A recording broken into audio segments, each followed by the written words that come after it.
Habiendo considerado los predicamentos de la cualidad y de la cantidad, nos toca ahora pasar a la relación. El accidente relación es el que Aristóteles caracteriza como respecto a algo, prosti, con respecto a. La relación misma, por lo tanto, es en cuanto a accidente un respecto que tiene una cosa con otra. Todos los ejemplos que se dan usualmente nos muestran esta noción básica de relación. Uno dice ser padre de.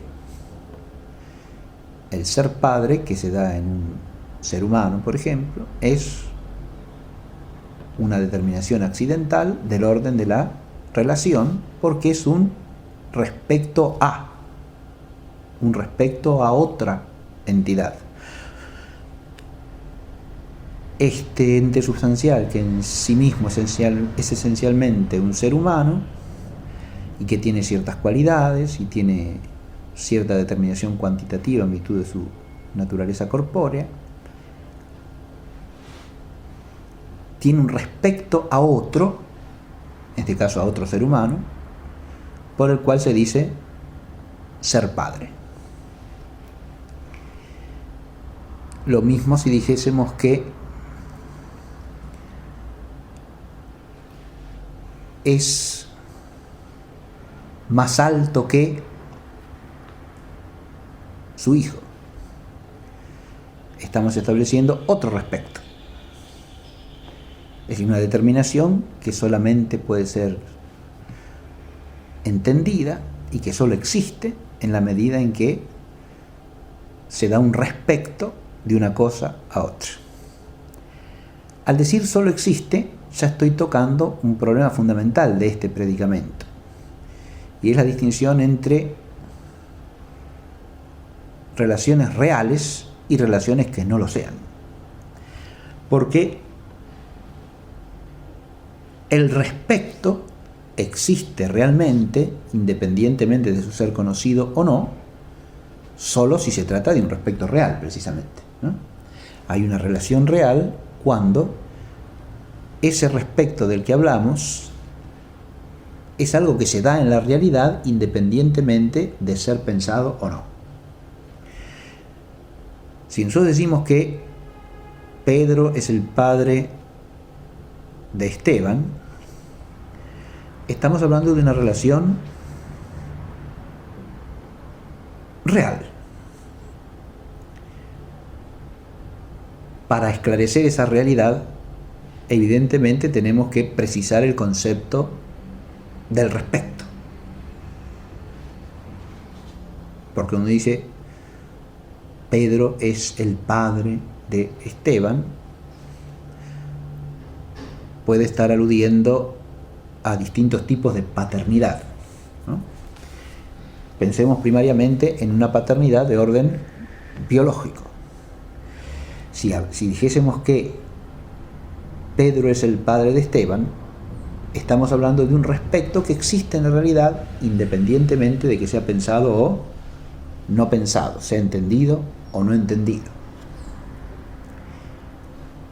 Es un respecto real que existe entre el ser de Pedro y el ser de Esteban. Pedro es el padre de Esteban. ¿Por qué? Si hablamos de paternidad biológica, evidentemente porque por generación natural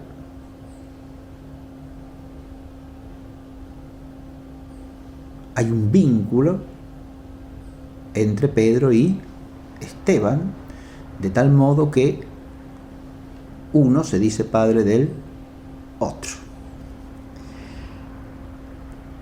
Ese haber engendrado Pedro a Esteban es lo que se llama ordinariamente el fundamento de la relación. Toda relación, como respecto que es, tiene un fundamento. ese fundamento pertenece a otro orden de realidad que no es la relación misma. Entiéndase que ese fundamento puede ser una cierta cualidad, una cierta acción, una cierta cantidad.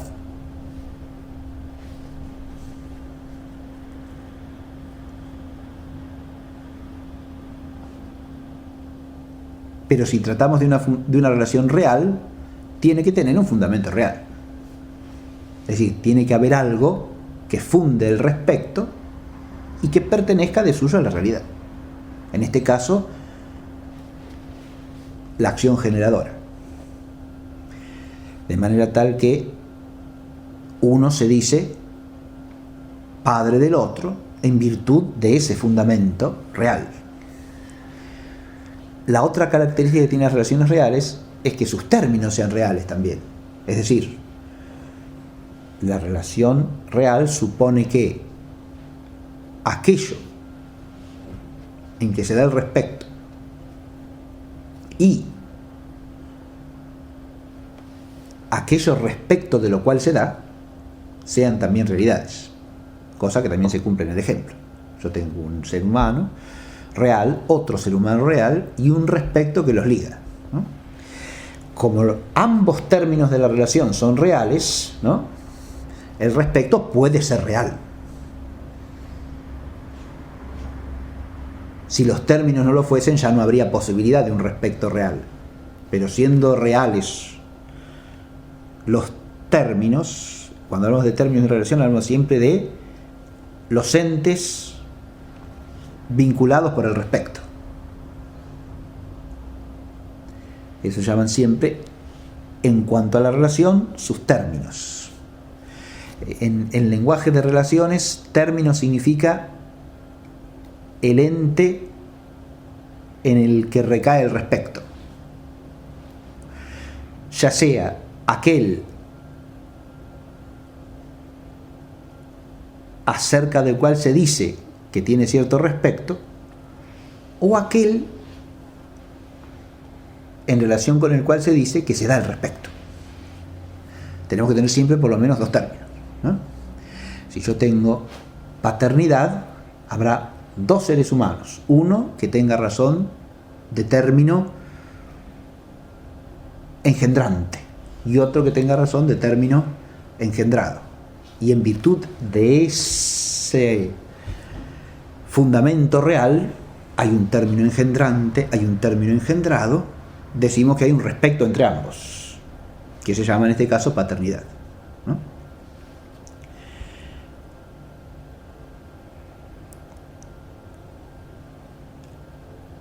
Hay que advertir que la relación, como respecto, no es ni su fundamento ni sus términos.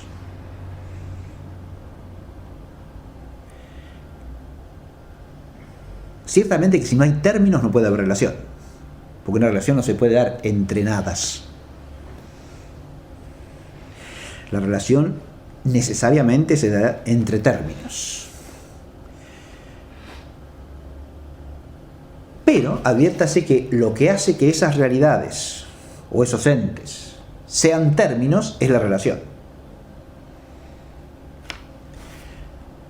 Yo llamo términos o extremos de una relación a Pedro y a Esteban en cuanto los puedo relacionar. Si no, no son términos o extremos de ninguna relación. Para decirlo de una manera más sencilla, tiene que haber realidades que se relacionen, pero que solo en virtud del respecto que constituye la relación se llaman términos, o tienen razón de términos o extremos de una relación. En este caso, el ser padre o la paternidad de Pedro y el ser hijo o la filiación de Esteban existen en virtud del respecto.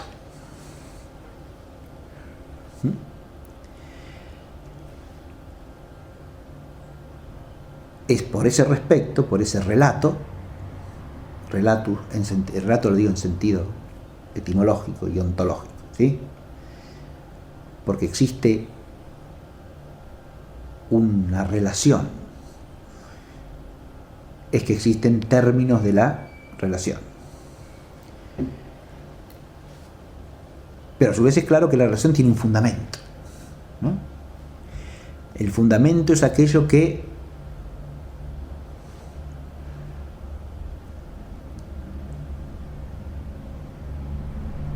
establece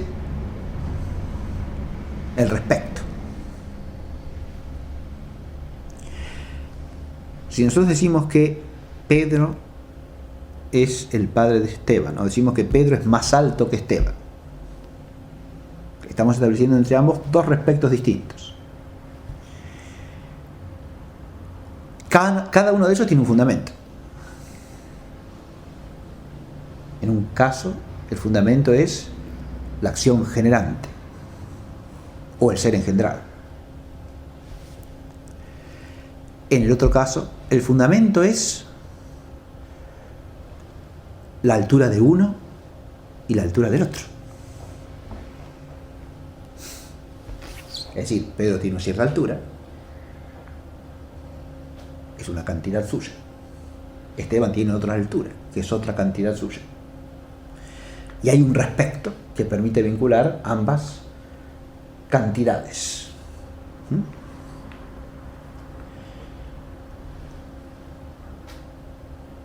El fundamento real, ¿en dónde está? Y está simplemente en la cantidad del uno y en la cantidad del otro. La existencia real de esas dos cantidades permite hablar de un respecto entre ambas. Que existe realmente, se lo entienda o no se lo entienda. Una cosa es pensar la relación de las dos alturas y otra cosa es la relación entre las dos alturas, que se da en la realidad y que puede tener incluso efectos reales de orden físico, pongamos por caso, ¿no? Por ejemplo, que una miga de pan caiga de la cabeza de Pedro a la de Esteban, pero no al revés, siempre y cuando estén los dos de pie, ¿no? De manera que esa distinción entre las dos, esa relación entre las dos alturas existe independientemente de que la pensemos o no la pensemos. Es una relación real, ¿no? Que no hay que confundir con la medida que la inteligencia humana pudiera captar de esa relación, ¿no? Porque la operación de medición ya sí es algo propio del entendimiento humano, y la medida es algo que existe en cuanto pensado, ¿no? Como comparación racional entre una cantidad y la otra cantidad. Pero esa no es la relación por la cual Pedro es más alto que Esteban.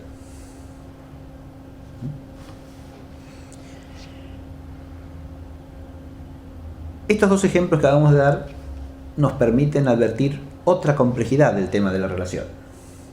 Y es que las relaciones, además de poder ser reales o no, meramente de razón, eso será en el caso en que alguno de los extremos sea un ente de razón, o el respecto exista solamente en cuanto pensado, y no en la realidad misma. Lo cual a su vez tiene que ver también con su fundamento, ¿no? Porque si el fundamento es simplemente una operación del entendimiento humano que compara una cosa con otra, como dijimos recién, obviamente lo que tendremos es una relación con un fundamento de razón y por lo tanto una relación de razón, ¿no? Aunque sea entre cosas reales. Por eso dije hace un rato que la relación real exige que los términos sean reales, pero no siempre que son reales los términos la relación será real.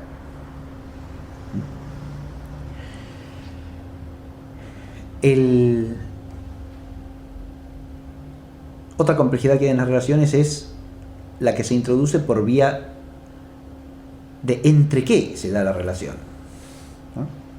Porque si nosotros decimos que Pedro es el padre de Esteban, parece claro que estamos estableciendo una relación entre dos sustancias, en este caso entre dos seres humanos, ¿no?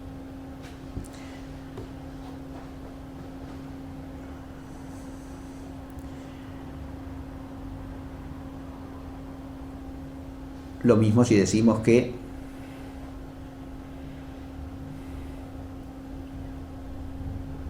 un ser humano es esencialmente más perfecto que un viviente irracional. Esa relación está establecida entre dos tipos de sustancia, ¿no? De modo que es una relación entre sustancias, diría, ¿no? En cambio, cuando decimos que Pedro es más alto que Esteban, parece que la relación se establece entre la cantidad del uno y la cantidad del otro, ¿no? Ciertamente que la cantidad existe en la sustancia, ¿no? Pero la relación ser más alto que es primariamente una relación entre cantidades y no entre sustancias, como la de ser padre o ser hijo, respectivamente.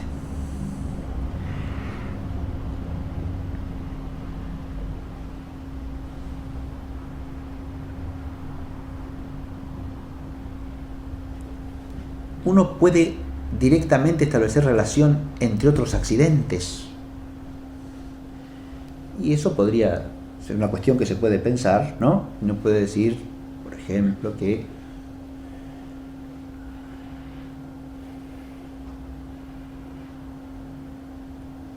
la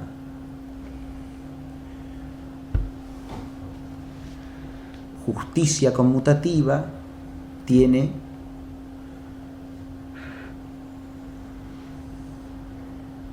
un mayor alcance y amplitud de ejercicio en la vida social que la justicia distributiva, pongamos por caso. Y ahí estamos comparando dos virtudes, o sea, dos cualidades que se dan entre los miembros de la sociedad, ¿no? No estamos comparando directamente las sustancias, estamos comparando las cualidades morales que son accidentes, ¿verdad? Lo mismo que si dijésemos que la altura de un hombre es en general mayor que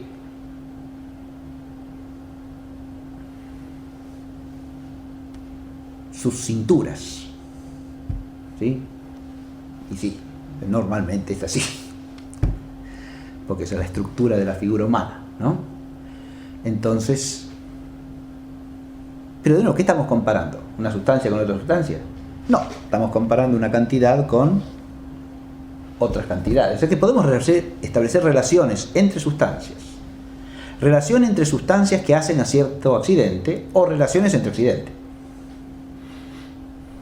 Esto nos muestra que el predicamento relación es un predicamento complejo y amplísimo. Hay relaciones reales y relaciones de razón. Hay relaciones entre sustancias, relaciones entre accidentes. Hay a su vez relaciones que son simétricas y relaciones que no lo son. O dicho de otra manera, hay relaciones cuya recíproca es la misma relación y otras en las cuales la recíproca es otra relación.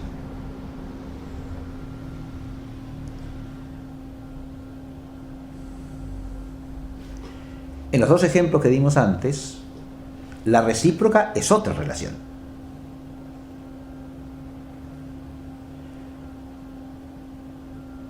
Es claro que si Pedro es el padre de Esteban, Esteban es el hijo de Pedro. Y ser padre y ser hijo son dos aspectos distintos. Es claro que si Pedro es más alto que Esteban, Esteban es menos alto o más bajo que Pedro. Y ser más alto y ser menos alto son dos aspectos distintos que se oponen relacionalmente, precisamente. Adviértase que este carácter de, podemos llamar de reciprocidad de las relaciones, propio del accidente de relación.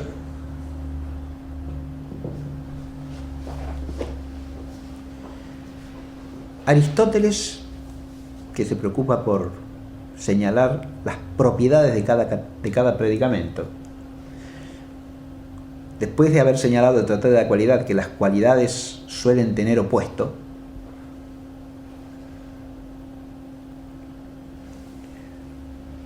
cosas que según él no se da nunca con la cantidad determinada, señala que las relaciones nunca tienen opuesto, pero que, por contrapartida, siempre tienen recíproca. Y es claro, porque si hay un respecto de A a B, habrá un respecto correlativo de B a A. No hay nada que se oponga al ser padre. No hay una relación que sea la opuesta como relación. Pero sí hay una relación recíproca del ser padre, que es el ser hijo. Ahora, hay casos donde la relación recíproca es la misma relación. O dicho de otra manera, es el mismo respecto. Si Pedro es el hermano de Anselmo, Anselmo es hermano de Pedro. Hay recíproca, ciertamente, pero la recíproca es el mismo respecto. ¿No?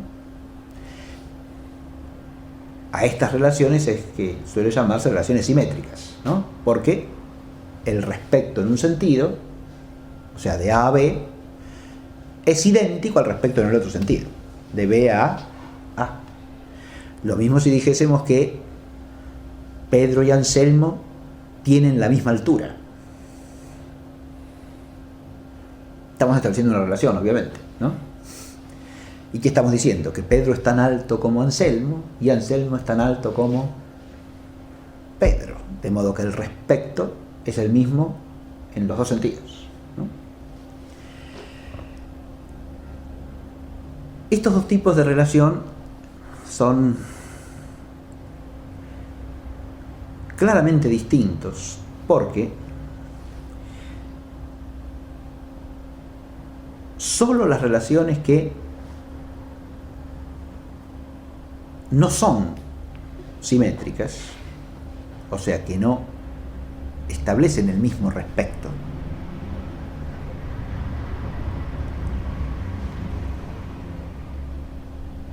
permiten establecer un orden,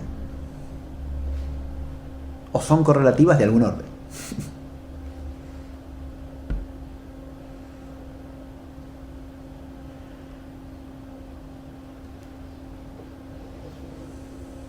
Si nosotros decimos que Pedro es hermano de Anselmo, Anselmo es hermano de Pedro,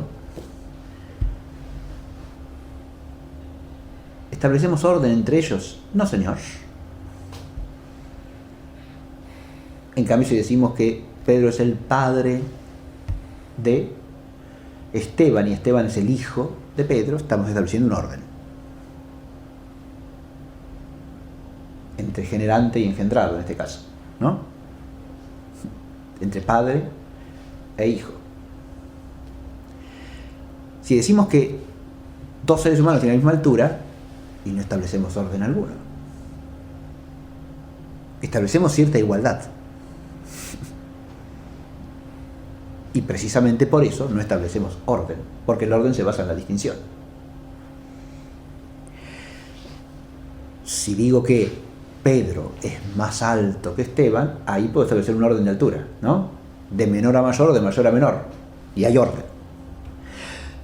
¿Podría ordenar hermanos? Sí, pero entonces ya tendré que decir Pedro es el hermano mayor de Anselmo. Ahora ya no digo simplemente que es hermano, sino que es un hermano nacido anteriormente. Y el otro es un hermano nacido posteriormente. Ahora el fundamento no es el mismo y el respecto es otro. No estoy solamente diciendo que son hermanos, sino que estoy diciendo quién nació antes y quién nació después. Y por lo tanto, estamos hablando de una relación que no es de recíprocas idénticas, ¿no? Sino donde a ser hermano mayor de corresponde el ser hermano menor de. La relación se hace asimétrica y por lo tanto permite establecer cierto orden.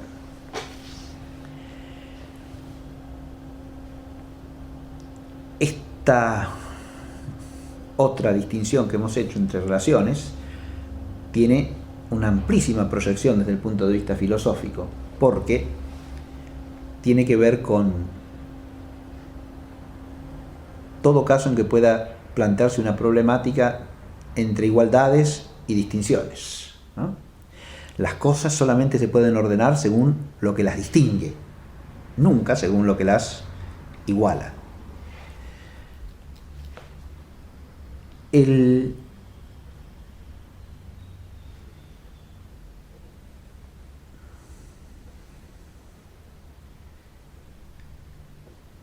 tema de las relaciones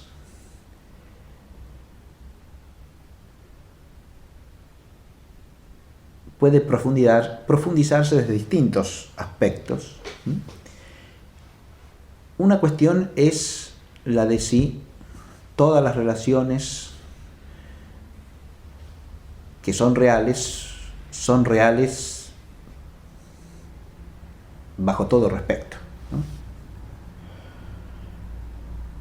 O no, o puede haber relaciones imperfectamente reales, para decirlo de otra manera, ¿no?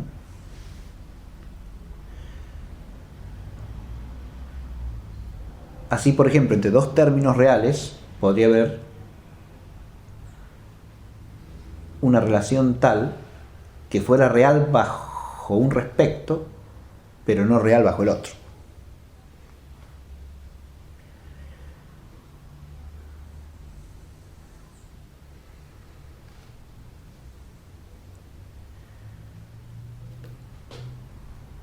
Porque implicase un fundamento real en uno de los términos, pero no en el otro. O un cambio real en uno de los términos, pero no en el otro.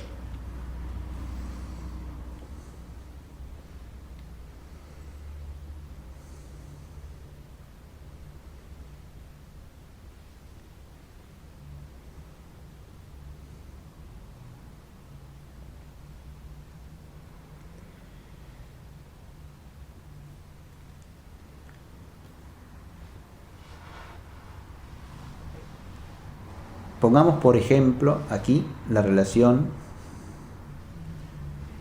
de conocer o entender. El conocer, entender, son bajo cierta consideración una relación, ¿no? Hay conocimiento cuando hay un cierto respecto entre un ser viviente que tiene capacidad de conocer y alguna realidad en potencia de ser conocida.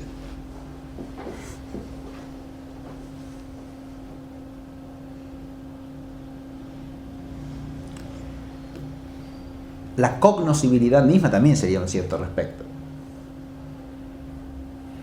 porque a una cosa la llamamos cognoscible en cuanto respectiva a cierta potencia de conocimiento, ¿no?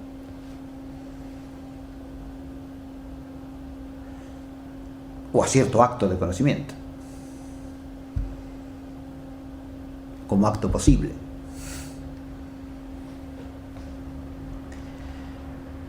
Adviértase que, claro, si uno dice una cosa es cognoscible, ¿qué está diciendo?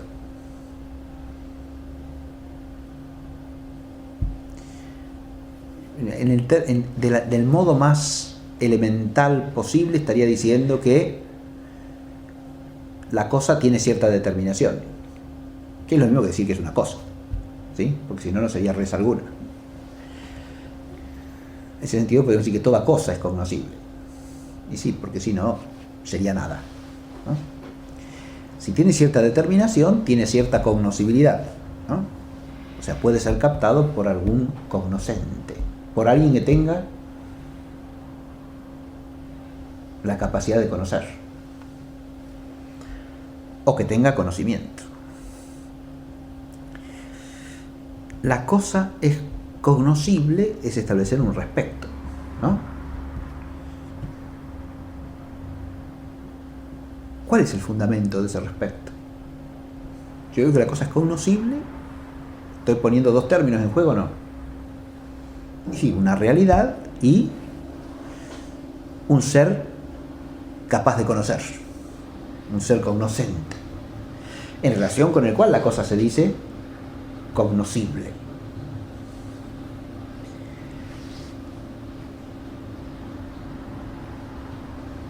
¿Ese respecto es real o no es real? Y evidentemente, ¿por qué? Y porque el fundamento de la cognoscibilidad es la realidad misma de la cosa, ¿no? Es un ser algo que entraña cierto acto y cierta determinación.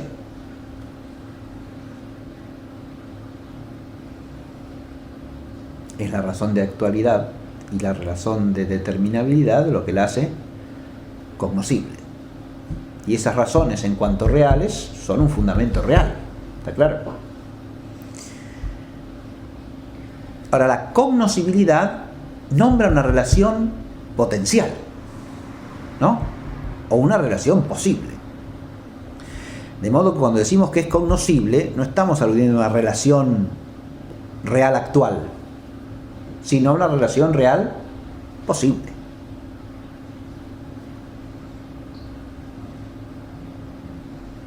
Lo que estamos diciendo es que la cosa puede ser término de algún acto de conocimiento posible.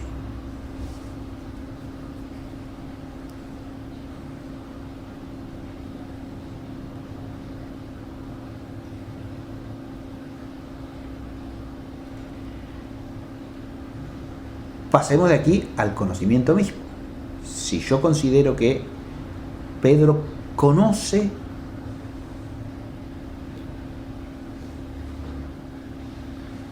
algo, pongamos que Pedro conoce la Catedral de La Plata,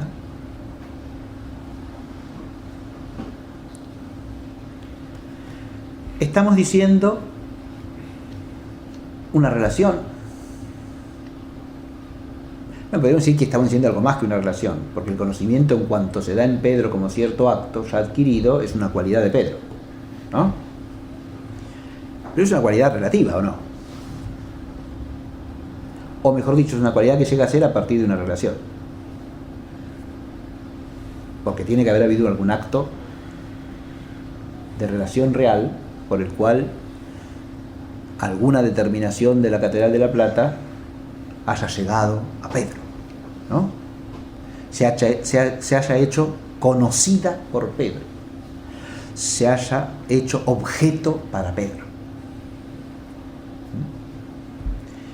Y ahí tenemos un respecto, ¿no? Hay un respecto en el conocimiento, ciertamente que sí, ¿no? Porque el ser cognoscente y el ser conocido establecen un respecto. Yo digo que Pedro conoce la catedral es conocida por Pedro. Tengo ahí la reciprocidad de una relación y la otra relación, ¿sí? Conocer, ser conocido. Muy bien. Ahora bien, ¿cuál es el fundamento de esa relación? Digamos que acá estamos entrando en un ejemplo que es complejo de suyo, ¿no?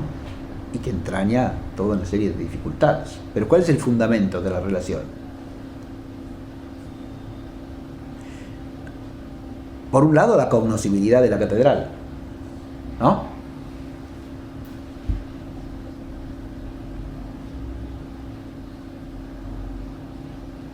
Podemos decir la realidad de la catedral también. Adviértase que si nos estamos refiriendo al conocimiento que pueda tener por experiencia Pedro de la catedral, eso supondría la realidad de la catedral, ¿no? Como fundamento real, porque si no, no podría tener ese conocimiento. Es el ser real de la catedral lo que Pedro puede haber percibido, si tiene un conocimiento empírico de la catedral, ¿no? Y esa realidad sería el fundamento, esa realidad como realidad cognoscible, como realidad perceptible para Pedro, ¿no? Adviértese que el ser perceptible para Pedro de la catedral también es una relación, ¿no? el ser perceptible, la catedral para Pedro, o sea, tener la catedral ciertas determinaciones occidentales que pueden ser objeto de los sentidos de Pedro, ¿no? Es una relación que la catedral tiene a Pedro. La realidad de esas determinaciones sería el fundamento real por el cual el ser cognoscible de la catedral para Pedro es cierta relación real, ¿no?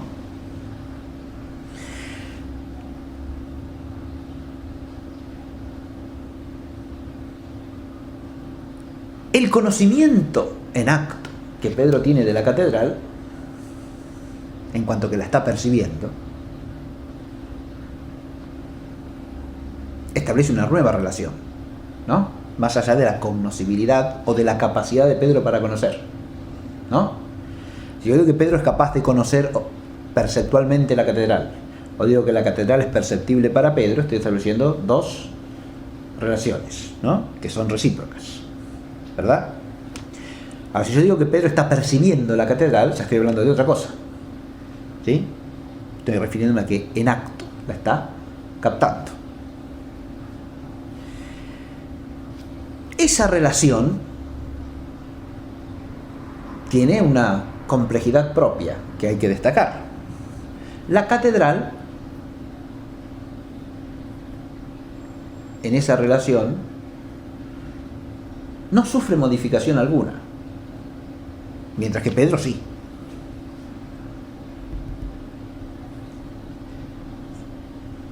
¿Por qué? Y porque de alguna manera el acto de conocer solamente se da en Pedro, mientras que el ser conocida no es acto alguno en la catedral, ¿no? O dicho de otra manera, el conocer como actividad, la entendamos como un acto, como una acción, como una operación, se da solamente en Pedro, pero no en la catedral vista por Pedro.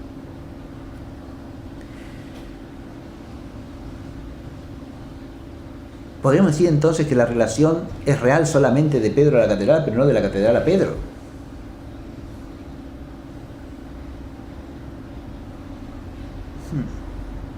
Adviértase que en un caso tengo la relación de conocer, ¿no? O ser cognoscente en acto. Y en otro ser conocido en acto como correlativa, ¿no? Ahora, ser conocido en acto, dijimos, no importa ninguna modificación real en la catedral o en cualquier otra cosa que tengamos en cuenta. Ese ser conocido en acto, en cuanto que no inmuta la cosa, parece que no tiene en la cosa una modificación que sea fundamento real, ¿no? De modo que ese respecto, de algún modo, es un respecto que establecemos con la razón entre la cosa conocida y el cognoscente, pero que solamente comporta modificación en el cognoscente, ¿sí? Pero adviértase a su vez que la determinación que llega al cognoscente es la determinación de la cosa. O sea, desde el punto de vista de la actividad, lo que se modifica es nada más que el cognoscente, por la acción o actividad u operación. Pero desde el punto de vista de la determinación la pone lo conocido en el cognoscente, no el cognoscente en lo conocido, ¿verdad? De modo que también hay un fundamento real del lado de la cosa. ¿Se advierte? Si uno dijese que la relación es de razón de la cosa al cognoscente, sería como si la relación fuese real solamente de parte del que conoce, pero no de parte de lo conocido. Y es verdad que lo conocido no sufre mutación, pero no es verdad que no intervenga el ser de lo conocido en la relación, porque el ser de lo conocido pone la formalidad del término que causa cambio en el cognoscente. Porque ahí hay un término de una actividad y que modifica a quién, por ser actividad inmanente, y al sujeto de la actividad, no a la otra realidad, pero que resulta formalmente determinado por la otra cosa. Entonces podemos decir que la determinación que está en la cosa es el fundamento real del conocimiento también, ¿o no? Y ciertamente, porque desde el punto de vista formal es lo que es. De modo que hay un fundamento real del ser conocida en la cosa también. que su determinación en cuanto formalmente determinante del acto de conocimiento en relación a su término objetivo. Es porque esa determinación en acto en la cosa pasa a ser objeto, ¿no? Y por lo tanto genera un término objetivo en el cognoscente, que tenemos una relación que es real de distintas maneras en los dos sentidos, ¿no? Del cognoscente a lo conocido y de lo conocido al cognoscente. Puse este ejemplo con la sola intención de mostrar que el considerar las relaciones en cuanto reales o no reales atraviesa diversas problemáticas filosóficas, ¿no? Es una temática que se puede dar en temas muy distintos, pero que debe ser pensada siempre para poder precisar nuestro conocimiento del asunto. Si nosotros queremos entender bien una cierta relación, tenemos que plantearnos qué tipo de relación es, porque si no, habremos hablado de la relación sin pensarla realmente, y es lo que no hay que hacer. Si no, no adquirimos un conocimiento cabal de la relación en juego.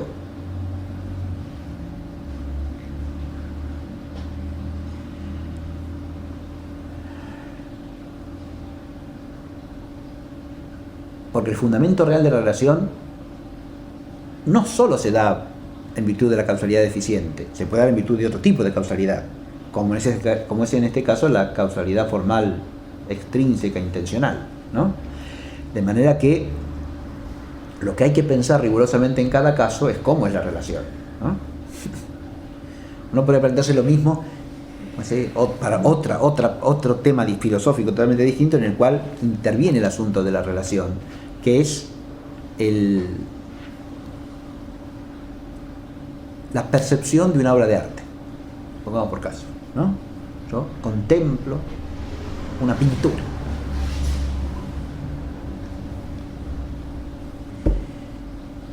Ahí se establece una relación. Sí. En esa relación, en cuanto a la percepción de lo que la obra significa, se abre una problemática enormemente compleja, porque el que contempla la obra puede percibir o no percibir nada de lo que está significado en la obra.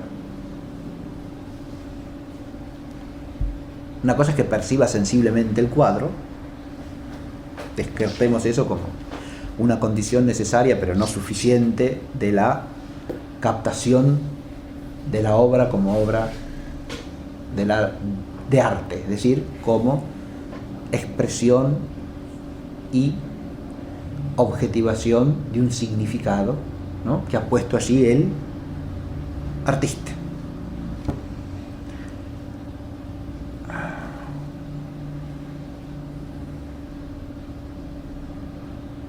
Si una persona viese en la obra algo que no tiene nada que ver con la obra, la relación de percepción artística tendría fundamento real solo en el contemplante, pero no en la obra contemplada. ¿Se advierte? La obra no sería realmente contemplada, precisamente porque faltaría el fundamento real, que es el significado que está puesto en la obra y que el otro no percibe. ¿Se advierte? Ve colores, ve formas, pero no capta nada de lo que está significado allí.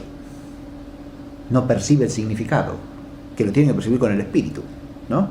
Y que presupone cierta captación de algo que está allí expresado, pero que éste no puede percibir.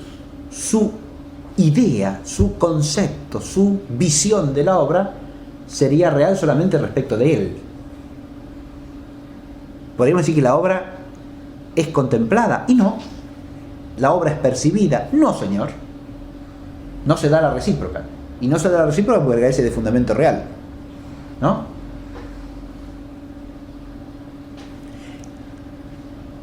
La contemplación de la obra, en cuanto vista de la obra al contemplante, sería un ente meramente de razón en ese caso, ¿o no? Porque está puesta solamente en cuanto que está pensada. ¿Se advierte lo que digo? Es algo puesto exclusivamente por el que contempla, pero que carece de fundamento en la realidad. ¿Eso hace que el contemplante sea contemplante? No, precisamente. No contempla nada. No, pero vio el cuadro. Sí, vio el cuadro, pero no lo vio. Sí, vio el cuadro, pero no captó nada del cuadro. Pero ¿cómo no? Vio el cuadro, vio el color, vio la forma, vio la figura, vio todo. Sí. No, pero si no captó lo que el cuadro significa, no vio el cuadro. Quiero decir que no habría una relación real de contemplación de la obra de arte en ese caso, porque faltaría el fundamento real. ¿Y el fundamento real ahí cuál sería? Una determinación que está puesta en la obra que yo tengo que captar. ¿Se ve? Y si no la capto, la obra no me llega a mí. Y por lo tanto no hay auténticamente contemplación de la obra. Hay simplemente una percepción de algún objeto sensible que es cierta obra de arte.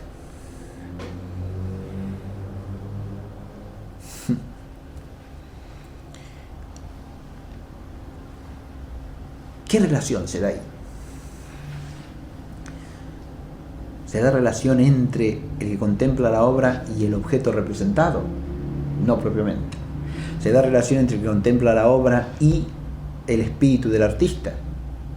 Tampoco. ¿Se da relación entre el que contempla la obra y el ser físico de la obra? Sí, eso sí, pero eso no es la contemplación artística, ¿no? Es decir, no es la captación de la obra de arte como obra de arte, es simplemente la captación de un fenómeno físico. Aun cuando capte que eso es una pintura, capta la obra de arte simplemente en cuanto fruto de un arte. E incluso puede apreciar, está muy bien hecha, está muy bien lograda. Bien, puede decir que técnicamente es una obra maestra. Supongamos que sí. En realidad eso, si no capta el significado de la obra, difícilmente lo pueda decir.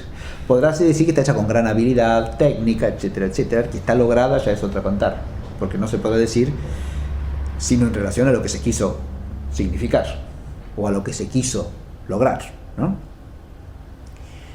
Ahora, que esté bien ejecutada como obra de arte pictórico lo podría decir también, pero de nuevo, eso es una apreciación de la obra no en cuanto a su sentido, sino en cuanto al medio de realización, que es la tecne, o en cuanto al cumplimiento de ciertas reglas de la tecne, ¿sí? De la técnica que se ha puesto en juego. Eso es una apreciación, es un juicio acerca de la habilidad técnica del artista o de la, en cuanto plasmada la obra, ¿no? O de lo bien hecha técnicamente que está la obra. Pero de nuevo, eso tampoco es captar la obra como tal, ¿no? Sino simplemente captar el aspecto del resultado de una tecne que está aplicada adecuadamente. El ejemplo que estoy poniendo es para que se advierta cómo, cuando la relación carece de fundamento real, en sentido propio sería un error decir que se da la relación. Si uno alude a una relación que, por su razón misma esencial, debe ser real. O sea, tiene que tener un fundamento en la realidad. Uno dice que ha captado la obra de arte cuando ha captado lo que ella realmente significa. Pero si no lo ha hecho, decir que ha contemplado la obra de arte es decir algo que es erróneo, porque presupone una relación real que no existe. ¿Se advierte?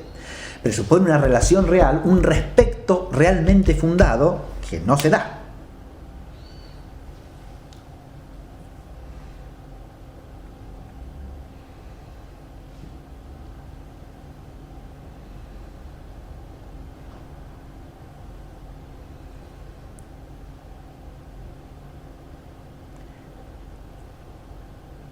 Si Pedro dice que es amigo de Federico,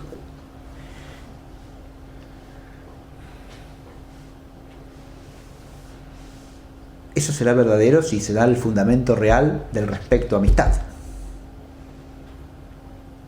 Pero si lo que meramente se da es el querer ser Pedro amigo de Federico, pero no se da el fundamento real, no habrá tal respeto. ¿Está claro? Y el afirmarlo es contrario a la realidad. Me detengo en estos casos porque hay relaciones que de suyo, por su naturaleza misma, implican un fundamento real. Y por más que uno las predique, si no existe el fundamento real, no existe la relación. Es claro esto, ¿no? Puede uno predicar un respecto que por naturaleza implica un fundamento real, porque es un respecto real. Ser amigo de no es un ente de razón.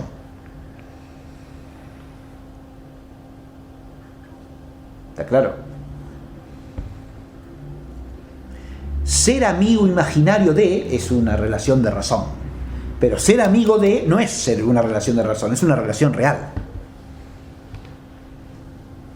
Está clara la diferencia, ¿no? Ser amigo de implica una relación real con fundamento real, y se dará solamente si existe ese fundamento real, ¿no?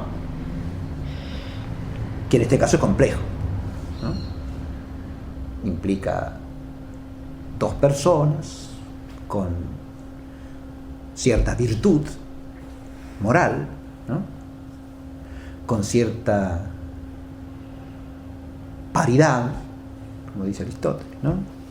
En distintos respectos, ¿no? Con cierto trato habitual, ¿no?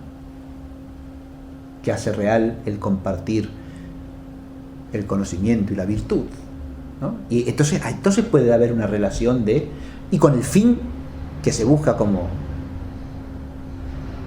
propio de la relación, que tiene que ser el auténtico bien común, ¿no? De manera que si no hubiese eso, no habría amistad por más que se la predicase, ¿no? Las relaciones reales son importantísimas. ¿Por qué? Porque todos los entes finitos, precisamente en virtud de su finitud, así como no se perfeccionan sino por cualidades,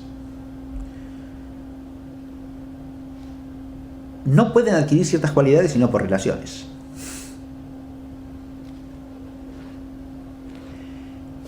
Y por lo tanto, la realidad de ciertas relaciones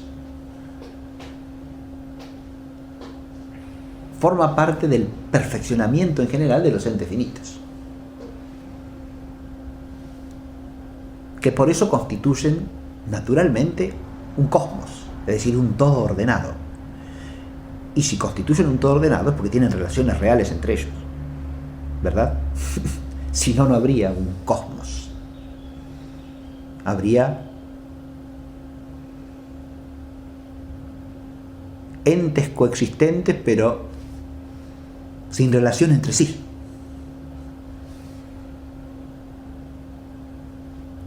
Esto mismo vale para el todo de la vida social, porque la sociedad es un conjunto de relaciones, y de relaciones reales. Porque ser socios los hombres en la vida social es un respecto real. Y esas relaciones reales son las que posibilitan y al mismo tiempo realizan y planifican el perfeccionamiento real y concreto de todo ser humano. Fíjense que estoy señalando cómo el tema de las relaciones atraviesa tanto la filosofía natural como la filosofía práctica, porque los entes finitos, en virtud de su finitud, están llamados a relacionarse y a perfeccionarse según sus relaciones. Antes de salir del tema de la relación como accidente, me parece importante hacer una aclaración, y es que así como hay que admitir con la inteligencia filosófica que existe cierta categoría accidental, que es la de relación, también hay que advertir que no toda relación es un accidente. O dicho de otra manera, que el ser relación no se subsume en el ser relación predicamental o accidental.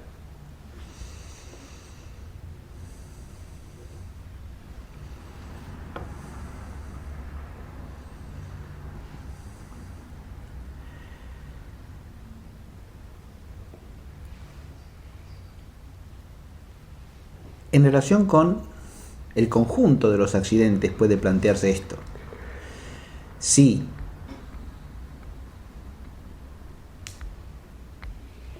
lo que es accidente, cualidad, cantidad, relación, acción, puede darse de un modo no accidental.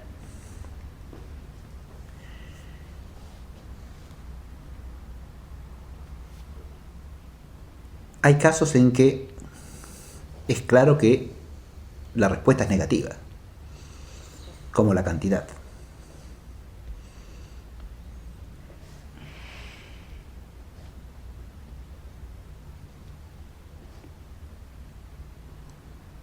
Pero hay otros casos donde parece que tenemos que contestar que no es necesario que la determinación que captamos como accidente se dé como accidente.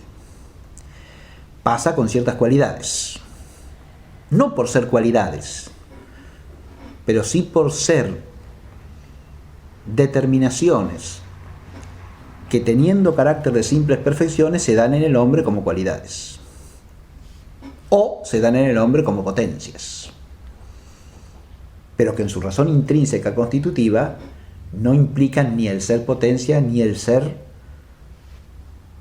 hábito, ni el ser una cualidad en general, sino una simple perfección, que en la finitud del hombre se da, y digo del hombre porque para que sea simple perfección tiene que pertenecer al orden de lo que pertenece al ser espiritual, o puede darse en el ser espiritual, y no algo ligado esencialmente a la materialidad, ¿no?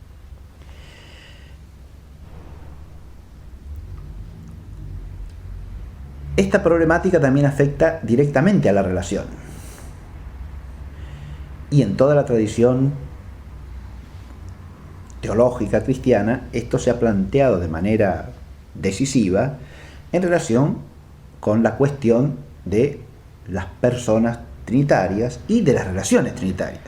Porque ahí tenemos relaciones que se dan indudablemente, que son reales, pero que no pueden ser de ninguna manera entendidas como accidentes. De modo que la relacionalidad no se puede identificar absolutamente con la accidentalidad. Esto lleva a distinguir las relaciones en cuanto esse ad de las relaciones en cuanto esse in. O dicho de otra manera, la relación en cuanto respecto y la relación en cuanto inherente, o respecto que se da en una sustancia y que es en ella un accidente, o sea, un respecto que inhiere en la sustancia. Ahora, el esse ad y el esse in no son idénticos entre sí, y basta advertir esta distinción para darse cuenta que el respecto no necesariamente dice inherencia. Lo mismo que si en una cualidad distinguimos su ser simple perfección de su ser inherente, estamos distinguiendo dos cosas que no hay que confundir entre sí. Si cierta determinación cualitativa de un ente finito entraña razón de simple perfección, hay en ella dos cosas que hay que distinguir, o dos aspectos que hay que distinguir. Por un lado, su determinación en cuanto a simple perfección, y por otro, su inherencia. Y que esa determinación se dé como inherente en un ente no significa que siempre deba darse como inherente, es decir, como accidente. Porque si la puedo pensar como una simple perfección, y por lo tanto como una perfección que puede darse no participadamente, sino en grado absoluto, entonces no necesariamente será una cualidad. La relación nos lleva a distinguir entre el esse ad y el esse in. El puro respecto, que es el esse ad, no se identifica aún en la relación que es un accidente, no es idéntica a lo que llamamos el eseín, es decir, la inherencia. Algunos escolásticos han generalizado esto en el sentido de distinguir en todos los accidentes la determinación constitutiva del accidente como tal o cual accidente de su inherir en la sustancia.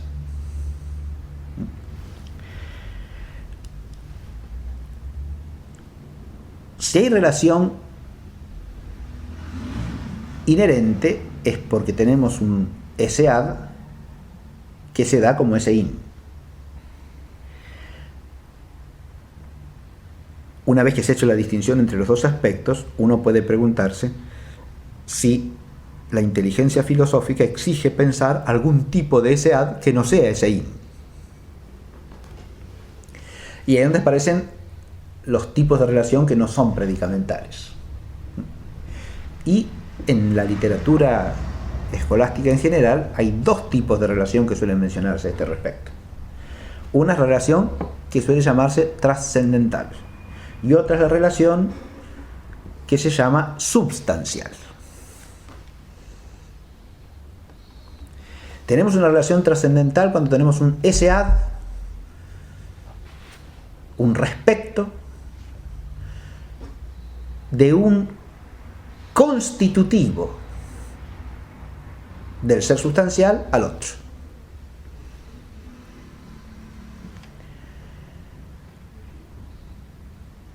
O dicho de otra manera, hay un esead entre los coprincipios constitutivos de una sustancia. Precisamente su carácter de coprincipio los hace relativos, el uno al otro.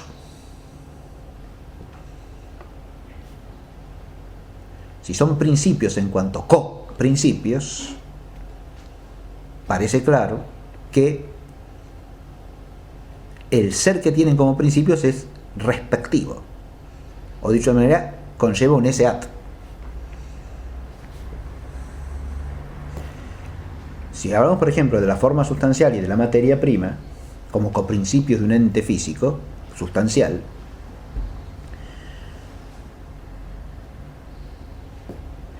el ser forma de la forma implica un esead. Porque si nosotros entendemos y pensamos a la forma como determinante, su ser determinante es su respecto. No es algo absoluto, es algo respectivo, o sea, implica una relación. La sola noción. Porque no puede ser determinante sino de algo determinable. Y ya estoy diciendo que el principio material también está hablando de un respecto. Está hablando de una determinabilidad respecto de una determinación. O sea, de otra cosa que hace de determinante.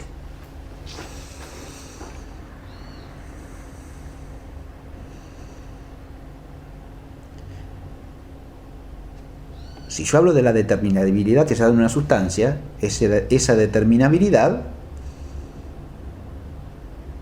implicará al actuarse, o sea, al pasar al acto por cierta determinación, un nuevo accidente siempre, porque estoy hablando de una determinabilidad de la sustancia. Pero la determinabilidad de la materia prima como coprincipio,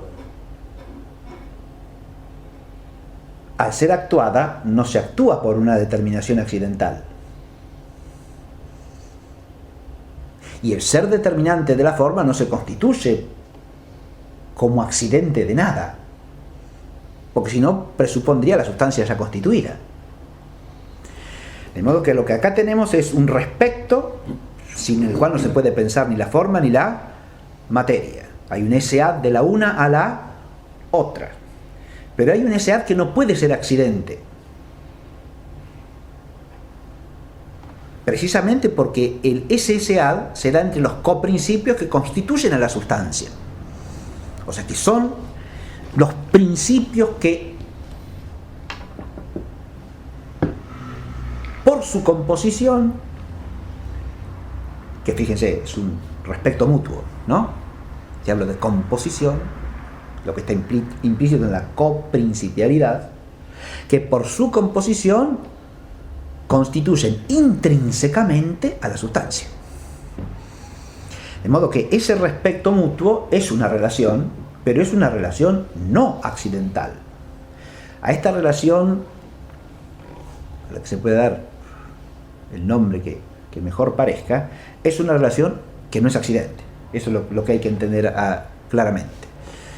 Suele llamarse en el vocabulario escolástico relación trascendental, ¿sí? Trascendental en el sentido de la palabra, que significa que una cosa pide a la otra como coprincipio. Y de hecho no se puede dar realmente sino por composición con la otra, como compuesta con la otra.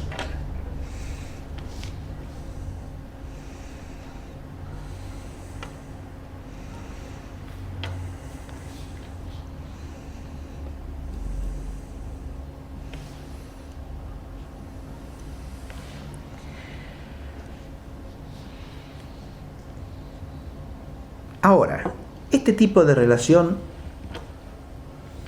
no accidental va ligada a coprincipios compositivos y por lo tanto también a cierta imperfección óntica, ¿no? Porque dice razón de composición,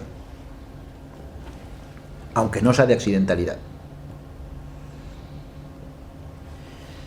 El otro género de relación que suele distinguirse es lo que se llama relación sustancial.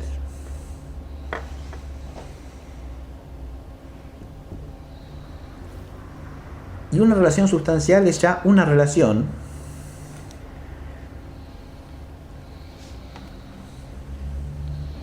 un ese ad, un respecto a, cuyo ser real se identifica con el ser de una sustancia.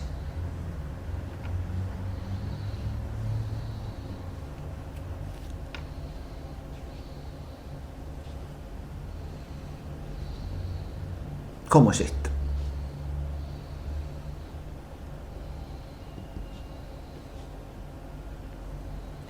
La primera y fácil objeción que puede surgir a esto es que, bueno,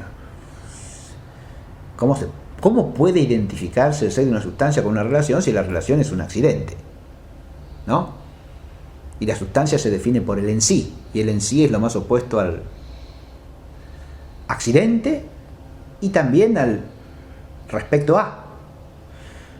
A ver, respecto al accidente, ciertamente que sí, porque la sustancia no se puede constituir por ninguna accidentalidad, ni puede identificarse realmente con un accidente.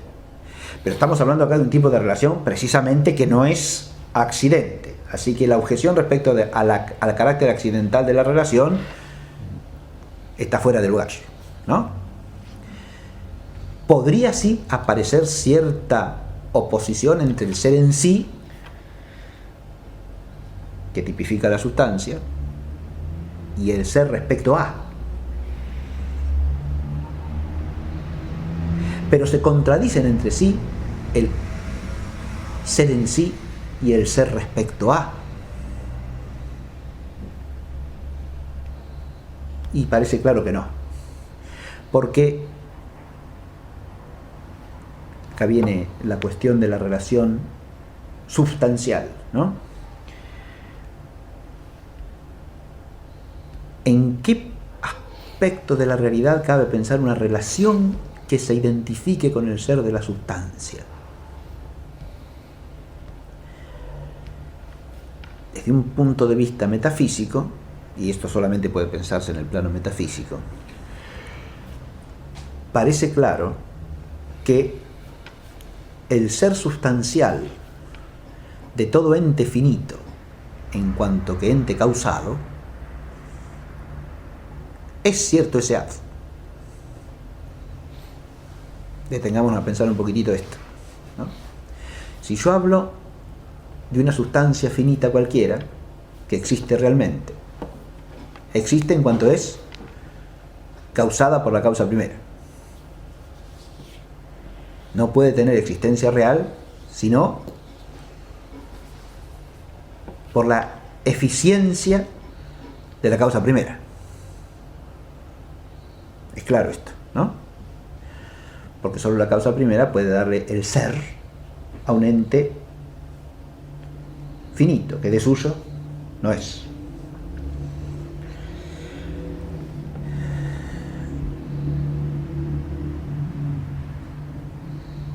Si lo que recibe es un ser sustancial, es decir, un ser a cuya esencia le compete el ser en sí, ese ser es al mismo tiempo ser en sí y ser recibido. Porque es un ser en sí que no se posee por sí. Es un ser en sí que se posee como dado por otro.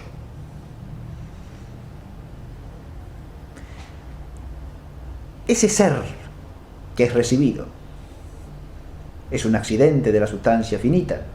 No puede serlo porque el ser es la última perfección de la sustancia, ¿verdad? Es la última perfección porque es la perfección de las perfecciones. De manera tal que esa existencia real por la cual la sustancia finita existe, la tiene como algo recibido. Toda ella es en sí misma un ser dado. Y en cuanto pienso ese ser como dado o recibido, lo pienso bajo un respecto. ¿Ese respecto es accidental? No, señor, de ninguna manera. Ni puede serlo. ¿Por qué? Y porque se identifica realmente con el ser sustancial del ente finito. No es un accidente suyo, ni es por modo de accidente, de ninguna manera. Tampoco la relación total de dependencia que ese ente tiene respecto de la causa primera es un coprincipio. No es un coprincipio, porque es todo su ser sustancial el que depende de la causa primera.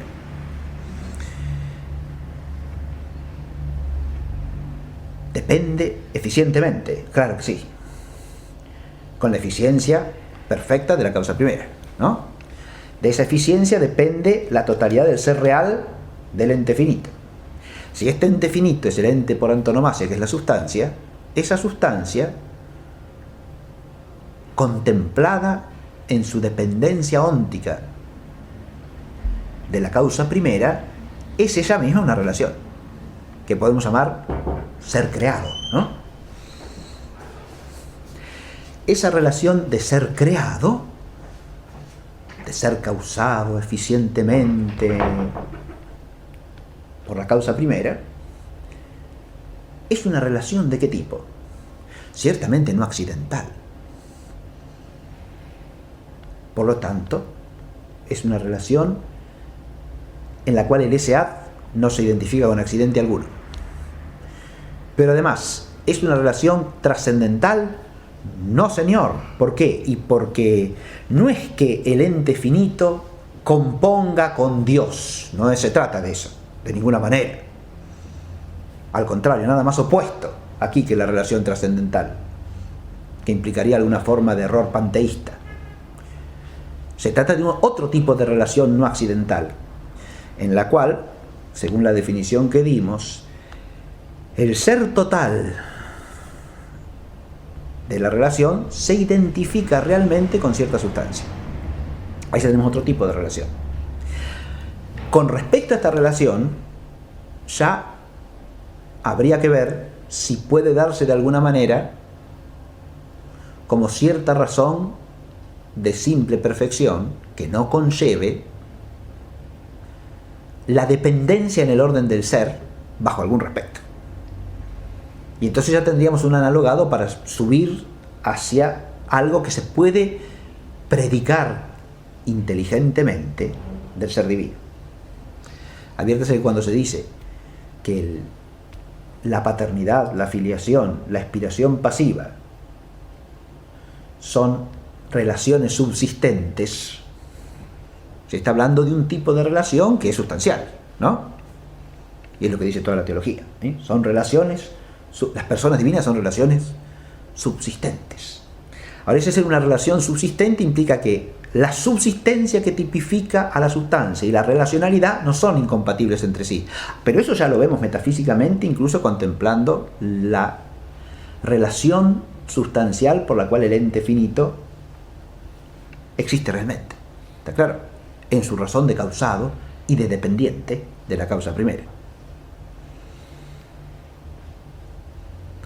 Lo que hay que remover ahí es toda razón de imperfección para poder analogarlo a Dios, ¿no? Y al mismo tiempo conservar lo que sea compatible como simple perfección con el infinito acto o perfectísimo acto que es el ser divino. Porque, ojo, acá fíjense, cuando hablamos de la dependencia total del ente finito, estamos presuponiendo una esencia que pudiera no existir, ¿no? Esa es la imperfección que hay que remover, desde luego, porque no se puede elevar a la divinidad esa razón de imperfección. Lo que sí podemos tomar de allí, que es el hecho de que la relación puede identificarse ella misma con la sustancia, y que eso no dice relación de imperfección en sí mismo. Esa identificación de la sustancia con cierta relación, siempre y cuando la relación no diga imperfección, como sí la dice en el ente finito en cuanto dependiente. ¿Sí? Bueno, esto es una temática que estoy planteando simplemente para que se advierta que la relación no se puede reducir a accidente en el orden metafísico. Y es una problemática más general que afecta también a otros tipos de accidentes, pero de manera distinta, ¿no? Por otro lado, como colateral a esto, advierto que hay pensamientos pseudofilosóficos en los cuales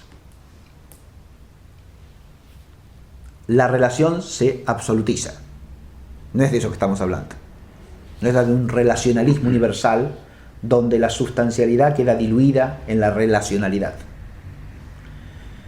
sino de distinguir precisamente relaciones que son accidentes de relaciones que no lo son.